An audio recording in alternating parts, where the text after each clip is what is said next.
তুমি যদি মনে করো যে তোমারে কেউ পাত্তা দেয় না, কেউ অ্যাট্রাক্ট হয় না বিশেষ করে, তো এমন একটা সাজেশন চাইবা যেটা একটা করলেই অনেকখানি তুমি এই অ্যাট্রাকশন লেভেলে আগে যাইবা। তাহলে আমি বলবো যে তুমি নিজের বডি বানানো শুরু করো। কারণ ফিজিক্যাল অ্যাট্রাকটিভনেস হচ্ছে অ্যাটেনশন পাওয়ার সবচেয়ে মেইন রিজন। তো বাবাজিরা, ছোট আপুরা, আজকেই জিম মেম্বারশিপ নিয়ে নাও। আর টাকা না থাকলে নিজের বাসায় রেগুলারলি এক্সারসাইজ করতে থাকো।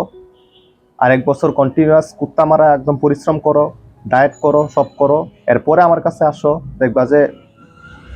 দেখবা যে অলরেডি অনেকখানি অ্যাটেনশন নিজেই পেয়ে যেতেছো।